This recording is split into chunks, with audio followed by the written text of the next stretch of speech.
diferente está acontecendo.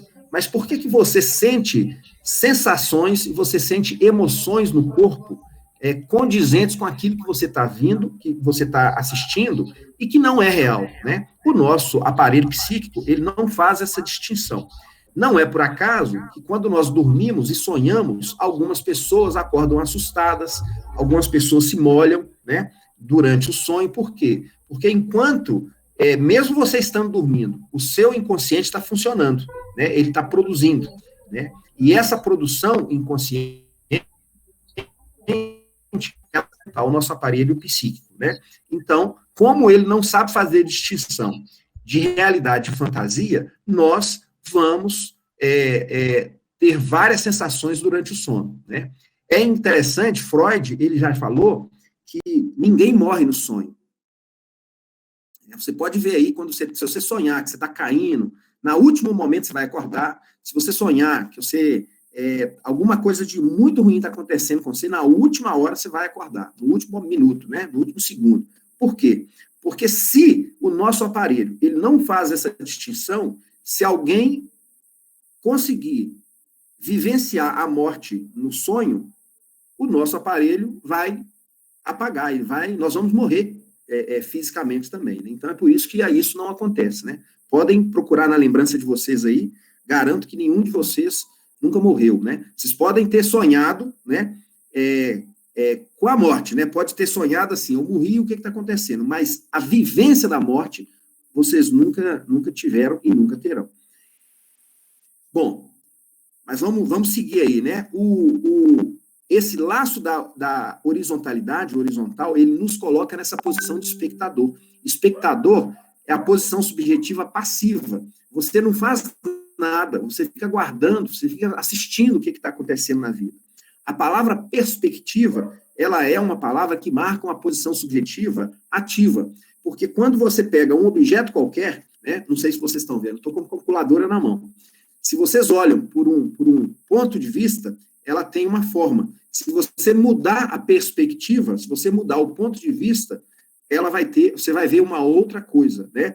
Existem objetos, por exemplo, quadrados,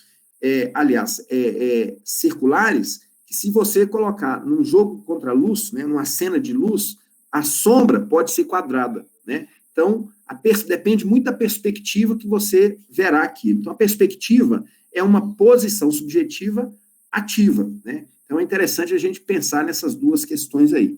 Bom, como o laço é horizontal, ele também nos apresenta uma sensação de aceleração do tempo. O pessoal reclamar que o tempo está passando rápido demais, que não tem tempo para fazer tudo que deseja, né? Que o dia é curto, e, na verdade, o tempo ele é medido, como sempre ele foi medido, né? Desde há muito tempo, né? Mesmo no laço da modernidade, marcávamos o tempo da mesma forma que marcamos hoje. Então, por que nós temos essa sensação de que o tempo passa rápido demais, né? É porque esse laço horizontal, ele provoca isso, né?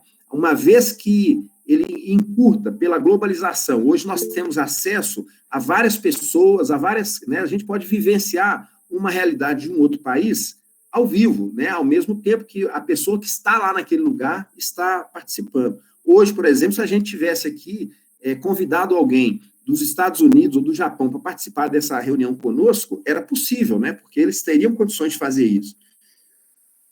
Como a tecnologia, né? Como a sociedade, nós hoje temos condições de encurtar esse tempo. Lembram aí das aulas de física, né? O que é a velocidade? Velocidade é a distância dividida pelo tempo, né?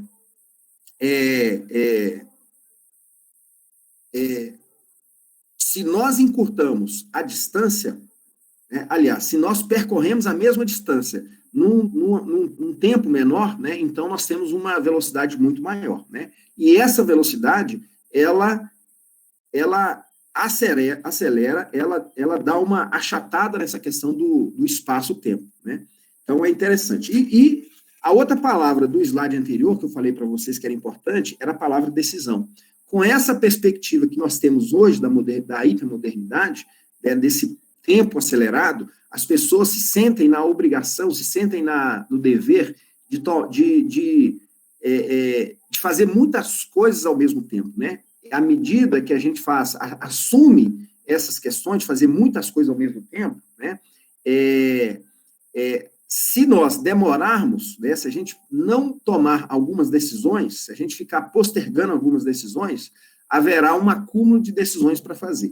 Eu também falei há pouco, né, que desde a queda de Adão, né, nós somos marcados pela falta, né? E como agora, nesse laço social da hipermodernidade, a percepção do tempo é que ele está acelerado, então nós começamos a ter uma sensação de que não podemos permitir que nada nos falte, né? Se a gente tem múltiplas referências, se quando você quer saber alguma coisa, com poucos cliques, você já tem acesso a essas informações, a esse conhecimento, você consegue conversar com alguém do outro lado do mundo, nesse exato momento, então a gente começa a ter uma sensação que nós não podemos ter falta. E aí, o que acontece na horizontalidade, né? Quem estuda direito aí vai esbarrar em algum momento do seu ensino que, no passado, as pessoas falavam assim, o meu direito começa aonde o seu termina, ou o seu direito começa aonde o meu termina. Hoje não existe isso. Hoje, o meu direito começa aonde o seu começa, porque ele é horizontal, não é um depois do outro, não é vertical mais, é tudo junto, né? Tudo ao mesmo tempo. Então, esse tudo junto, tudo ao mesmo tempo, ele nos dá ele nos tira essa percepção da falta que nós precisamos dela. E aí, o que acontece? As pessoas, porque elas não estão propensas a sentir a falta, elas começam a ter dificuldade para tomar decisão. Olha a palavra decisão e separa a primeira sílaba das outras, né? Decisão. O de parece o verbo dar no imperativo, de. Cisão é uma palavra que significa corte. Tomar uma decisão é fazer um corte. Decisão, faça o corte, né? Então, nós não sabemos, quando nós tomamos uma decisão, nós não sabemos se essa decisão ela é a mais acertada. A gente não sabe se estamos fazendo a escolha melhor, mas uma coisa já é certa. A outra coisa que não foi escolhida, essa já está perdida, né? Então, inconscientemente, o processo decisório, ele nos coloca nessa sensação de que já estamos perdendo alguma coisa. Então, as pessoas hoje têm dificuldade de tomar decisão para evitar essa perda, porque a decisão, por mais que você não saiba se vai ganhar, você já tem uma perda, né, que é a outra possibilidade. Então, o que acontece? Se a gente olhar aí, eu coloquei aí no final do slide alguns sintomas da atualidade. Esse sintoma sempre existiu, né, no curso aí da história, desde que foram cunhados os nomes, né, dessas doenças, né, e hoje a gente chama isso de sintomas de doenças, né,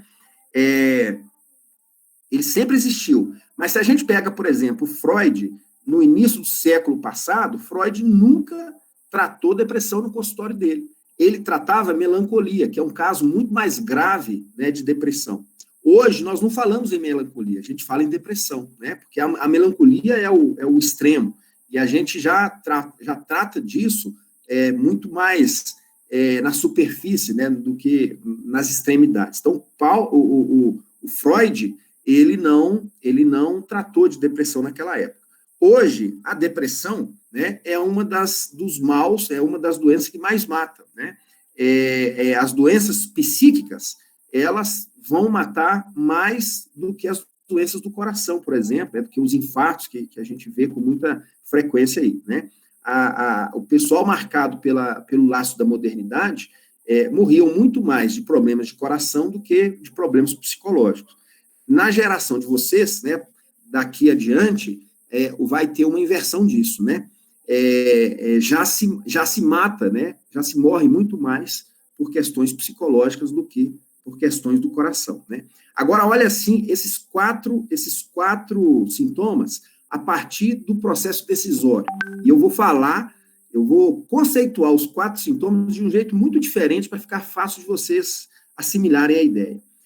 Quando nós estamos diante de uma questão para tomar decisão, né, vocês são inundados por uma ansiedade. Essa ansiedade é uma preocupação exacerbada com as possibilidades e as opções que vocês têm, né, que nós temos. Então, quando vêm as possibilidades, nós somos invadidos por uma ansiedade, né? Se você está diante aí, por exemplo, de uma prova do vestibular, do Enem, né? Você tem uma expectativa do futuro, né? Você tem uma expectativa ali com as possibilidades que aquela prova pode abrir ou não para vocês, e vocês são invadidos pela ansiedade, né? Se vocês pedirem uma menina para namorar, né? Enquanto ela não dá resposta, vocês vão ficar ansiosos. Por quê? Porque essa suspensão que a gente fala de antes da decisão dela, né? Antes dela pronunciar, coloca vocês diante das possibilidades que ela tem para fazer. Então, a gente é invadido por essa ansiedade. Então, a ansiedade é uma preocupação, né? E a palavra preocupação, eu gosto muito de brincar com as palavras, né? Se você pular separar a primeira sílaba, pré-ocupação, é uma ocupação antecipada, prévia, né? Você está se ocupando de alguma coisa antes do tempo dela, antes do tempo de se ocupar com ela. Isso é uma preocupação, né? Então, a ansiedade, ela é decorrente disso. Bom, só que aí eu disse que nesse laço, as pessoas estão usando o processo decisório, elas não estão tomando decisão com facilidade. E aí, quando não se toma, há um acúmulo de opções, e esse acúmulo coloca a pessoa no estado de estresse. A depressão, ela vem diante desse acúmulo que a pessoa tem de coisas para fazer e que ela não faz, né? Ela começa a se perder, né? Ela pode se perder, ela pode perder até o próprio referencial de identidade. Quem ela é? Ela sempre achou que ela fosse uma pessoa muito dinâmica, muito criativa, e de repente ela não consegue fazer nada. E ela tem a dúvida de quem ela é. E quando as pessoas perdem esse referencial de identidade, elas se colocam nessa condição propícia à manifestação da depressão. E o desespero é quando essa pessoa que perdeu esse referencial de identidade, ela perde agora a esperança de recuperar esse referencial. Ela não consegue ver uma possibilidade de ser uma pessoa melhor na vida, ela não consegue ver uma saída para as coisas dela, né? Então, essa é o status aí do desespero. Hoje, na introdução, o Pedro Arthur, ele falou que o mês de setembro é dedicado aí, né, a um mês à valorização da vida, né? E a palavra que a gente usa, né, para falar isso, tem uma palavra, é suicídio, né? A gente fala em prevenção de suicídio. Uma pessoa que pensa em suicídio, que vai fazer uma tentativa de suicídio, ela só faz a partir da depressão, né? Essas outros sintomas, elas não levam ainda uma pessoa para o estádio de tomar uma decisão pelo suicídio. Mas uma pessoa em desespero, né, essa aí vai considerar essa possibilidade. Por quê? Porque o desespero é essa questão de não dar conta de fazer uma mudança de vida, ela não consegue mudar as atitudes nem os pensamentos dela, e ela não consegue se ver uma pessoa melhor, né? E aí, a via do desespero, ela tem duas vias, de querer ser quem ela é e de não querer ser quem ela é, né? Então, por conta disso, elas vão pensar em suicídio. A gente pensar, eu falei da atualidade pelo laço da hipermodernidade, mas se a gente pensar no termo atualidade, que eu usei lá, né, no título do trabalho, como sendo a pandemia agrava muito mais as coisas, porque além de tudo isso que eu falei antes da hipermodernidade, além de tudo aquilo que está hoje ainda em vigor, ainda temos a questão do afastamento social, porque as pessoas agora estão mais afastadas, né? E nós somos seres sociais. Nós convivemos um com o outro, né? Se a gente pensar na nossa identidade, ela é construída socialmente. O seu pai ou sua mãe, algum dia, as pessoas começaram a te chamar por um nome. E aí você começa a avaliar as reações, o que acontece quando esse nome ele é dito. E você lá, quando você era pequeno, né, você entendeu que quando se fala aquele nome, era falando a você. E aí a gente vai introjetando a identidade. Então, essa identidade que nós temos, ela vem de fora, ela vem do outro, né? Então, esse outro ele é importante. E agora nós estamos afastados, né? Então, isso complica um pouco a nossa questão em termos de saúde mental. A outra questão são os conflitos familiares, né? Porque se agora nós não temos a saída, temos saído menos de casa, então a gente não tem um alívio, né? Porque quando você sai para a escola, por exemplo, você tem um alívio das questões que você está vivendo dentro da sua casa, né? Você tem questões com os pais aí, né? Na hora que você sai da escola, que você vai para a escola, na hora que você sai para fazer um futebol, praticar um esporte, na hora que você sai para namorar, na hora que você sai para encontrar os amigos, né? Você está aliviando desses conflitos que você está deixando para trás, né? Então, aí você pode, por exemplo, nesses momentos de saída, você pode pensar alguma coisa, você pode relaxar na vida, né? E talvez voltar para casa e conseguir até superar os problemas dentro de casa, né? Mas como não estamos saindo, a questão dos conflitos familiares vai ficar mais agravada. A outra questão aí, né, é que nós estamos com menos atividades sociais, então somos mais espectadores ainda, né, naquela questão dos passivos, né. A comunicação da pandemia, ela também nos causa angústia, porque nós não sabemos qual é o tempo, qual é o impacto, quanto tempo que ela vai durar, né. Quando a gente não tem uma perspectiva do fim, a gente fica no estado de angústia. Por que eu disse para vocês hoje, quando eu comecei, eu falei assim, olha, nós temos 15 slides, nós vamos falar 15 slides, e vocês vão ver aí que nós já estamos no 4. Por que eu fiz isso? Porque era uma forma, inconscientemente, de aplacar uma certa angústia de vocês. Na hora que vocês começaram a ficar cansados, falar assim, pô, mas vai acabar quando? Até que hora que ele vai falar? Então, vocês têm uma noção, né, do caminho pelo número de slides. Quando a gente não tem essa clareza, né, das informações, há um estado de angústia, né? Então, o que acontece na pandemia? Como a gente não sabe de nada disso que está acontecendo, a gente fica na expectativa, né? E a expectativa é aquela posição passiva, né? Outra questão que vem na pandemia é o medo desproporcional. Lembra que eu falei com o homem primitivo? Nós somos exatamente igual ao homem primitivo, nosso funcionamento psíquico, né? Imagina que o homem primitivo, na hora que ele enfrentava um leão, que ele parava na frente de um leão, ele tinha que avaliar se ele dava conta de matar o leão para ele enfrentar o problema, ou ele tinha que avaliar se ele ia fugir, se era melhor, né? Então, ali ele tinha aquela perspectiva. Mas o corpo dele, o organismo dele, já tinha produzido substâncias para que ele pudesse ter essa explosão, para que ele pudesse tanto lutar quanto fugir, né? Então, enquanto ele está ali no processo decisório, o hipotálamo, o aparelho psíquico dele já produziu um punhado de neurotransmissores, né, endorfina, dopamina, serotonina, oxitocina, vários desses aí, e essa substância nos colocam em movimento, para a gente poder avançar. Então, olha o que acontece agora. Nós somos espectadores. Você liga a televisão e está escutando lá a televisão. Está morrendo gente pela pandemia, está morrendo. O seu aparelho mental, psíquico, ele não faz distinção da realidade da fantasia. Então, ele não sabe que aquela informação ali não está acontecendo com você, mas ele vai te preparar para você não morrer. Então, ele gera esse punhado de coisa, mas nada vai acontecer. Se você ficar assistindo a mesma reportagem, tem gente que liga a televisão, escuta aí um pouco de manhã, escuta à tarde, escuta à noite.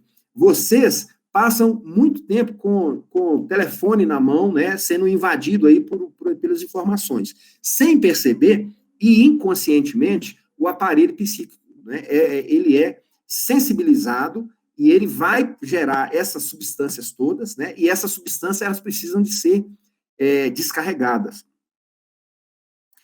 O homem primitivo descarregava na hora que ele corria, na hora que ele lutava, na hora que ele ia sair para caçar, na hora que ele plantava, na hora que ele fazia uma caminhada da caverna para um rio, para um outro lugar, ele estava gastando aquela energia toda, né? Hoje, nós não temos essa vida tão ativa assim, né? A gente está aí na frente da televisão, celular na mão. Quando a gente vai trabalhar, as profissões, elas já são hoje, a maior parte delas, sentados, né? E às vezes até diante de uma tela de computador. Então, o nosso organismo, ele continua funcionando do mesmo jeito, mas nós não temos mais a mesma descarga que a gente tinha no passado. E o nosso aparelho mental, ele precisa de fazer essa descarga, né? E ele vai produzir ele tem algumas produções para fazer essa descarga. O sonho é uma delas, né? Então, quando você tem um dia muito atribulado, cheio de coisas, é possível que você vai sonhar com umas coisas agitadas para poder fazer a descarga, né?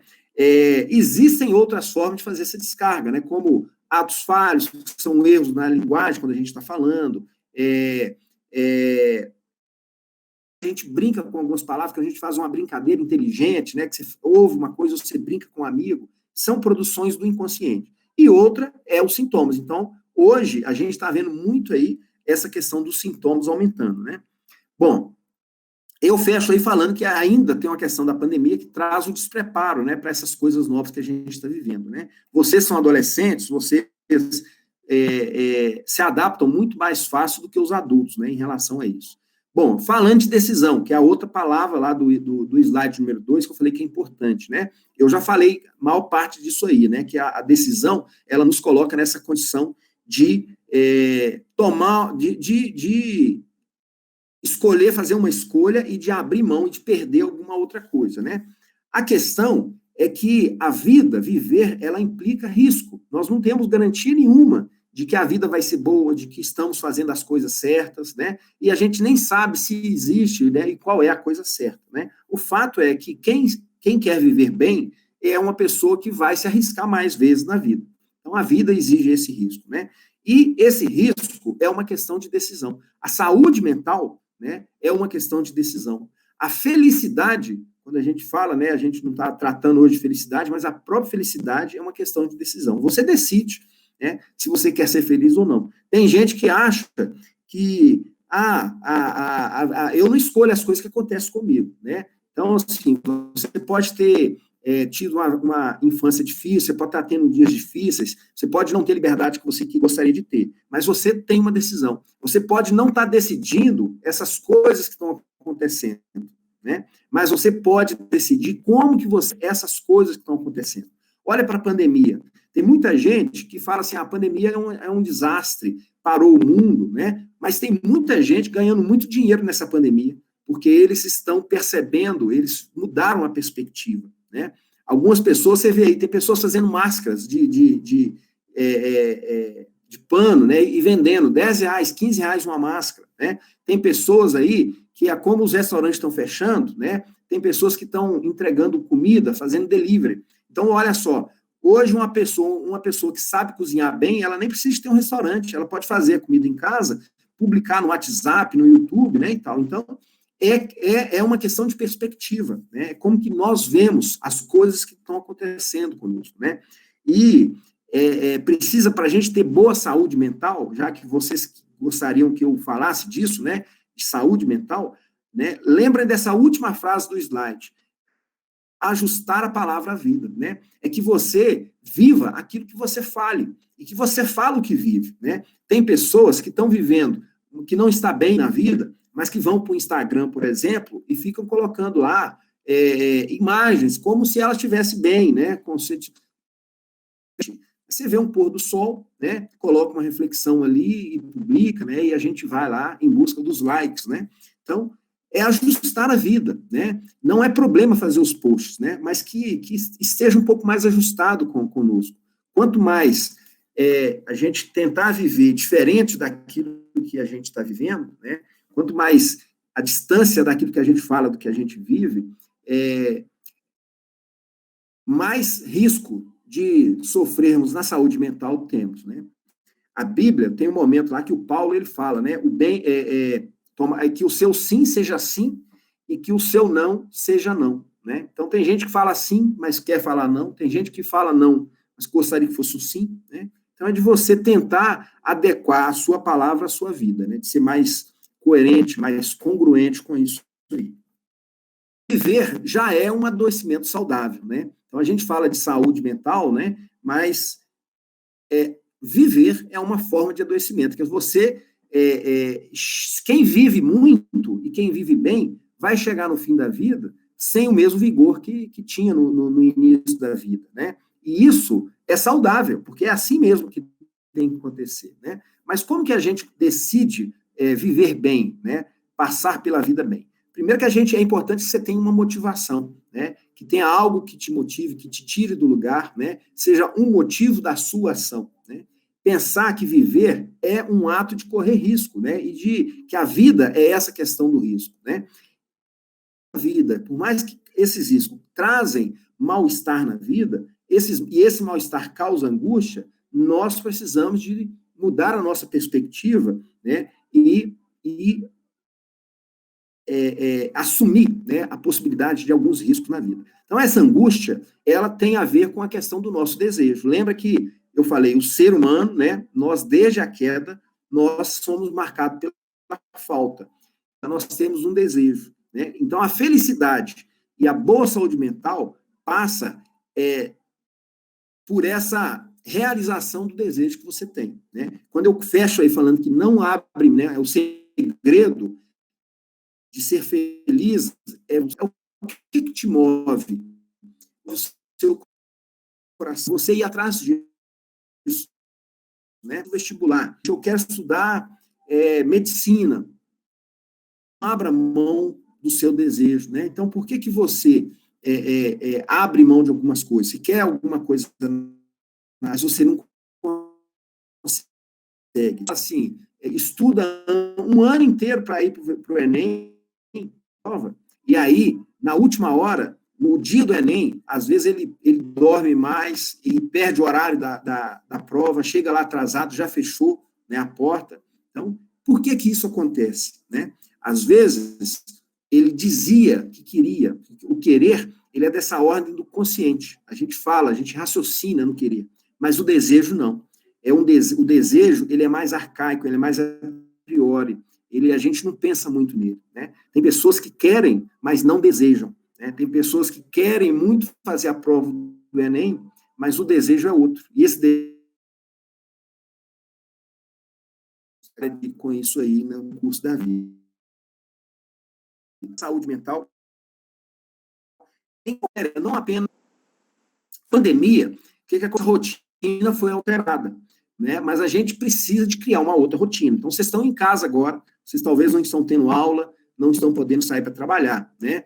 Mas precisa de criar uma rotina. Não é porque você está em casa o tempo todo que você vai poder fazer qualquer coisa a qualquer hora. Estabelece os horários e cumpra esses horários, porque essa prática da rotina, ela é importante para que nós possamos mandar uma mensagem para o nosso aparelho psíquico, né? E ele nos preparar para isso, né? Estudando em casa, né? Se você acorda, se você está tendo aula às 7 horas da manhã, e senta diante da câmera, mesmo que você tiver com a câmera fechada, senta de pijama, senta de qualquer jeito, né? Aí depois você faz um outro teste no outro dia. Vai, toma banho, se arruma, vista o uniforme, vestiria-se em casa e senta na frente da câmera do mesmo jeito. Você vai ter a sensação de que essa segunda experiência ela foi mais produtiva. Aquele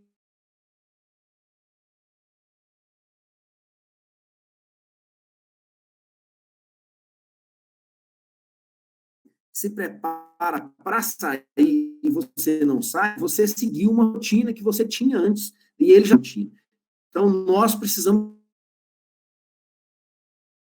ocupar o tempo, né? Nós hoje estamos com muito tempo livre, precisamos de ocupar. Não é dizer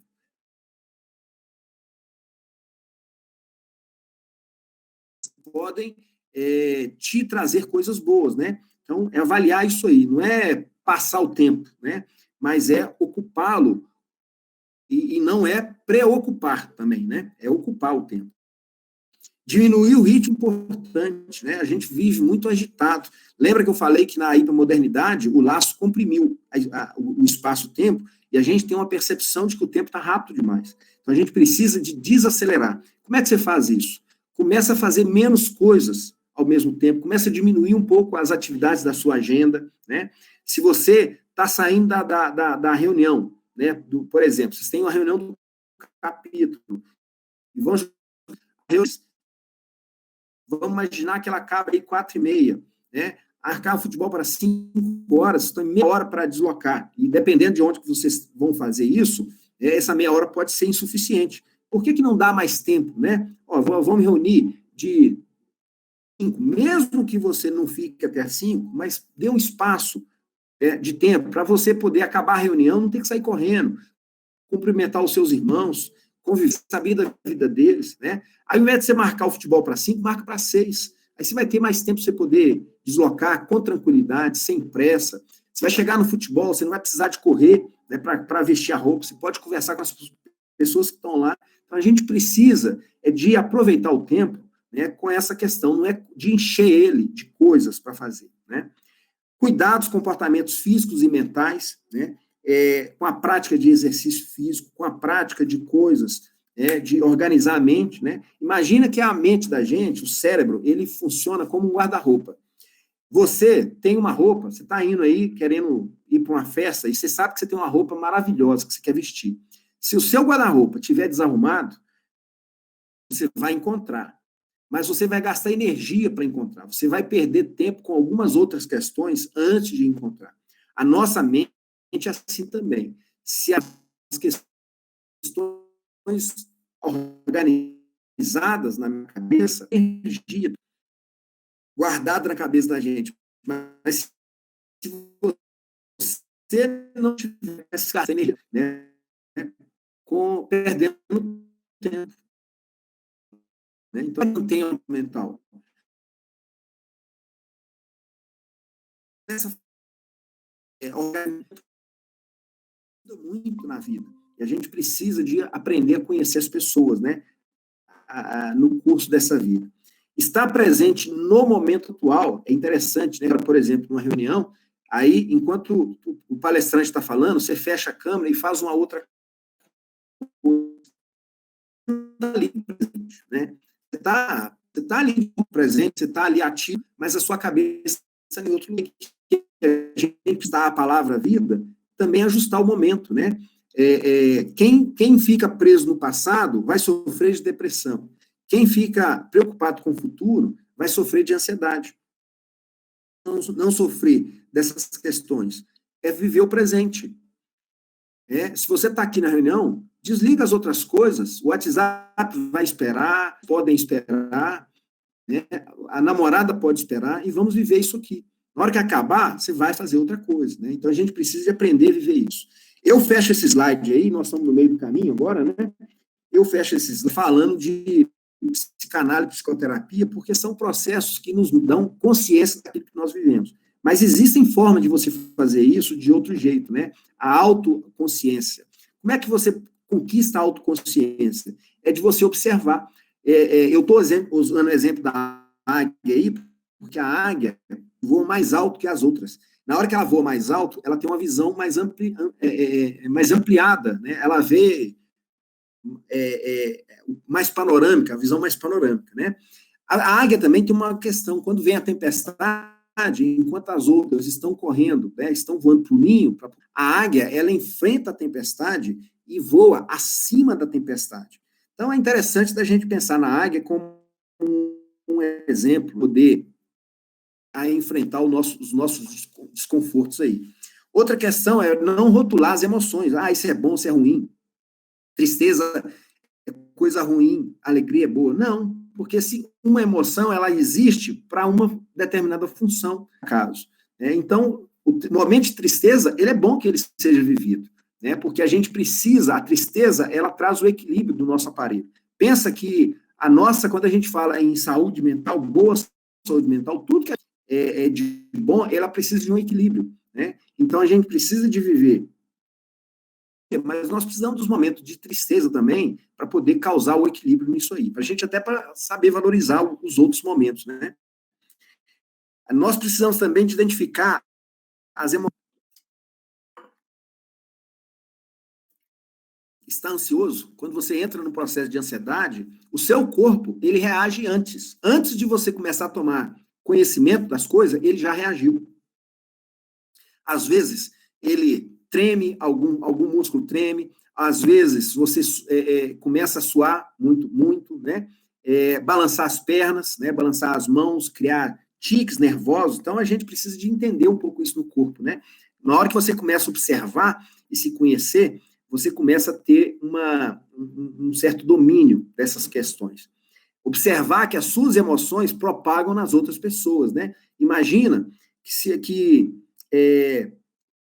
você acorda de manhã, vai para a escola, né? Aí você se irrita com alguma coisa na sua casa. Se você chega na escola ou no trabalho e está irritado, você corre risco de não cumprimentar um colega ou de ser mais ríspido com ele. E ele não tem nada a ver. Aquilo ali é decorrente.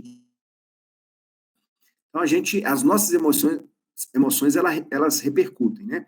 E é interessante a gente saber o que mexe com a gente, o que irrita a gente, né? Tem condições, na hora que você tem noção, aquilo que te irrita, que te afeta, se preparar para aquilo antes, né? As meninas, prática,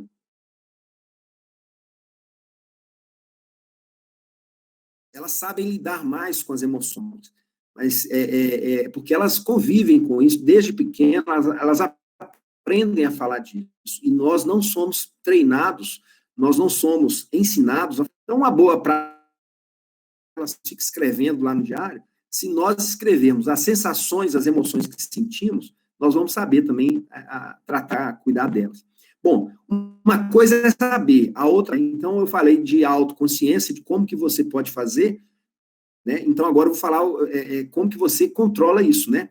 Primeira coisa, respirar direito. É um detalhe interessante que a gente não dá valor, mas imagina que o seu pulmão, ele tem uma capacidade e nós não respiramos usando a capacidade plena do nosso pulmão, né? Então a gente precisa de respirar direito. A gente respira com a barriga, com a parte de baixo do pulmão, né? Mas tenta fazer uma respiração, enche o pulmão, você vai sentir que seu peito vai encher, vai abrir, e depois solta, né? Esse movimento de encher o peito, né? Por que a gente fala que o ego é a pessoa que está com o peito cheio, ela é uma pessoa que se acha, né? Uma pessoa que tem um ego avantajado, né? Porque faz parte, né, dessa elevação do eu, né? Respirar direito é uma forma que a gente tem de manter a nossa saúde mental. Na hora que você recebe uma maior quantidade de oxigênio, esse oxigênio vai transitar pelo seu organismo, né, e vai fazer as trocas necessárias, né? Assumir o controle do diálogo interno é o cuidar dos pensamentos, né? Como que a gente cuida desse pensamento? O que você está pensando? Se você começou a ter um pensamento negativo, troca ele por algum positivo. Como é que você faz isso? Toda hora que você pensar numa coisa negativa, positivas, você ensinar o seu cérebro a pensar de um outro jeito, a funcionar de um outro jeito, né? É bom a gente poder cuidar também de pensar nas possibilidades do que nas limitações. Quando a gente fala de pandemia, as pessoas falam de pandemia só pelas limitações dela. Elas falam da pandemia como uma possibilidade, né? Então, é interessante a gente pensar nesse outro lado, mudar a perspectiva, né? Valorizar as lições que a gente tem e entender que o mundo muda, tudo muda, e que isso é inevitável, né? Bom, é o último detalhe desse, porque o sorriso muda tudo. Gente, como o nosso aparelho mental, ele não faz distinção na realidade, manda um estímulo para o seu aparelho, que ele vai achar que está tudo bem, e ele vai gerar os hormônios da felicidade. Dentro do outro que vai ver o seu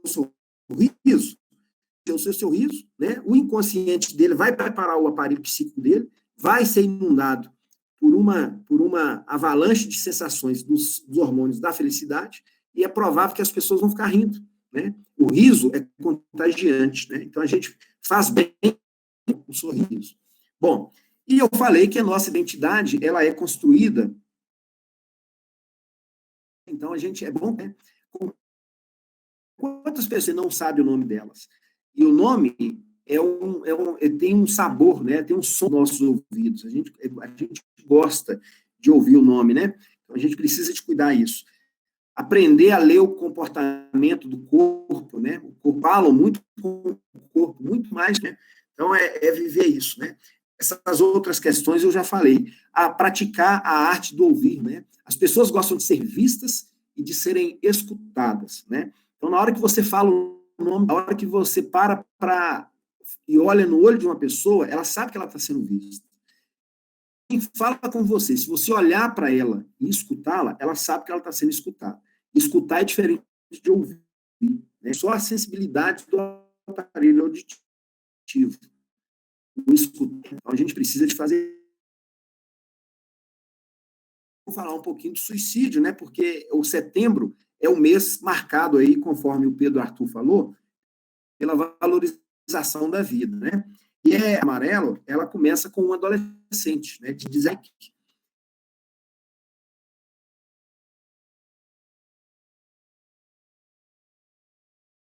Ele sozinho, ele consertou um Mustang, né? Que ele pegou sangue e ele mesmo foi consertando o carro dele.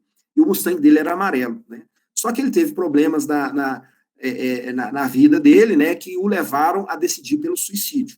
E aí os amigos dele, né, fizeram uma homenagem no dia do cartãozinho com um lacinho amarelo, né, para as pessoas que foram o amarelo é por conta do Mustang dele, né? Então, é essa marca. Né? Essa é a história do Setembro Amarelo, que começa com um adolescente. Quais são as causas, né, do suicídio? O suicídio ele tem várias causas, nunca é por conta de uma coisa só. Por mais que as pessoas que vão fazer a tentativa de suicídio falem, olha, você parar para ver, são várias questões, né? E essas questões foram agravando, foram se acumulando. Né? A pessoa tem uma sensação de que ela não consegue mudar a vida dela. Ele não consegue mudar o que ele tem. Uma pessoa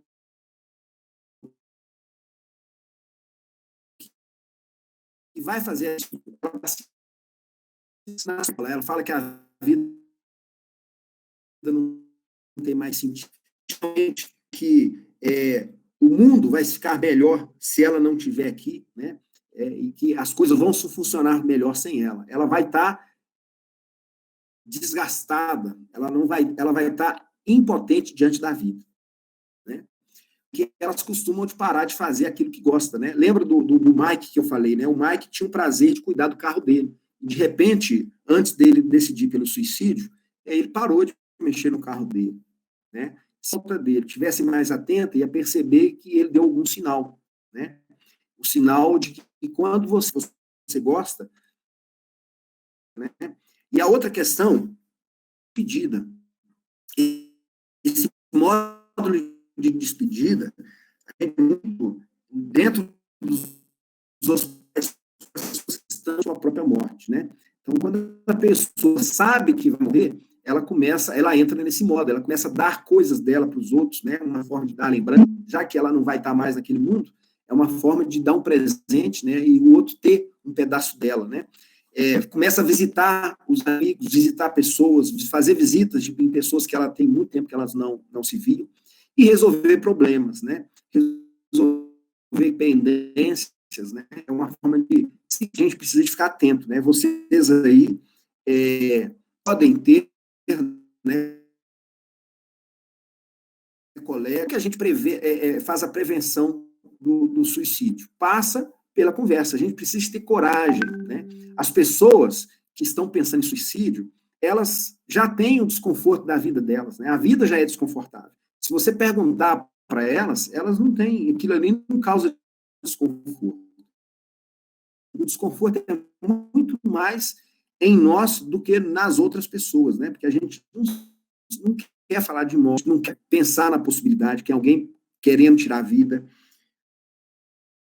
Às vezes a gente está pronto, ou acha pronto para poder conversar, e se eu pergunto se a pessoa quer morrer, ela fala que quer. O que eu faço, né? Então, talvez, por conta disso, a gente não conversa, né? Mas a gente precisa de conversar.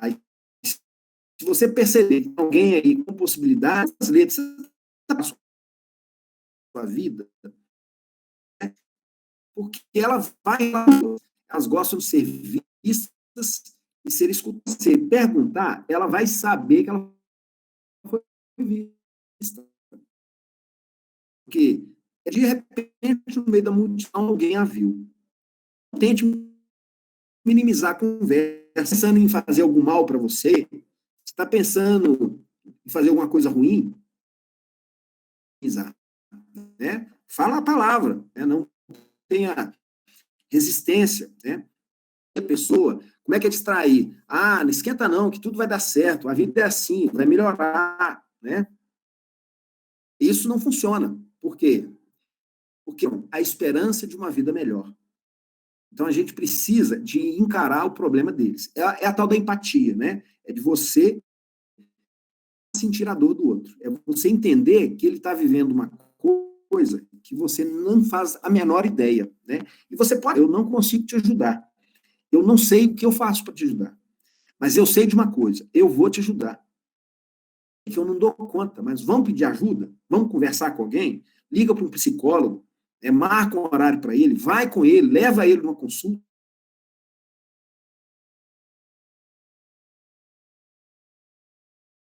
O que fazer? Que você esteja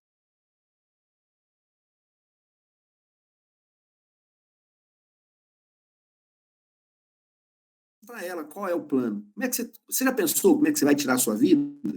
Né? O que você está pensando em fazer? E pergunta os detalhes, né? Porque elas vão fazer essa construção. Detalhe é bom sinal, porque ainda não está muito decidido, né? Uma outra questão interessante é da gente pensar nas consequências. Como é que seu pai vai viver? Como é que seus irmãos vão viver? Então, são questões que está tratando, né? Você não precisa de ter formação, você não precisa de estar preparado para fazer isso. Você precisa apenas estar atento aos seus amigos, né? E ter coragem de poder se colocar nessa posição, né? Que é talvez desconfortante, mas vai ser muito bom, né?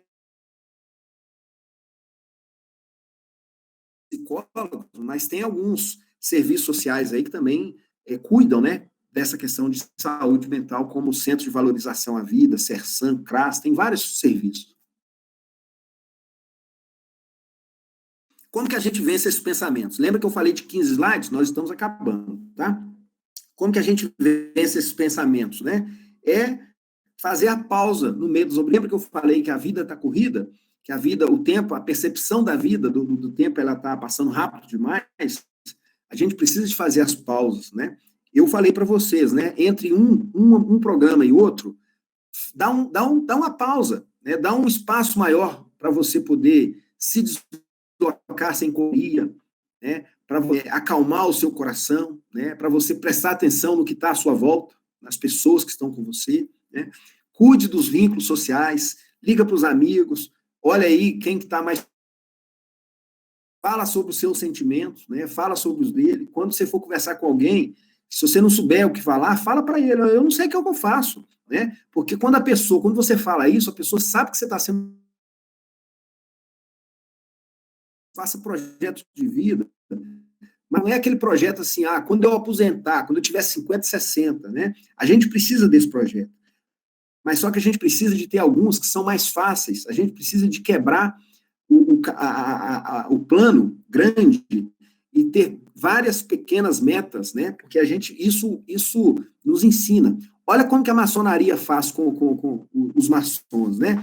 Ela organiza por exemplo, o rito escocês, antigo e aceito, você tem lá 33 graus, né? Então ela organiza o que a pessoa tem que aprender jornada maçônica em 33 degraus, né? E aí ele vai subindo esses degraus, vai aprendendo. Se ela fosse falar quantos anos que ele gastaria para aprender isso, talvez muitos nem entrassem nessa jornada.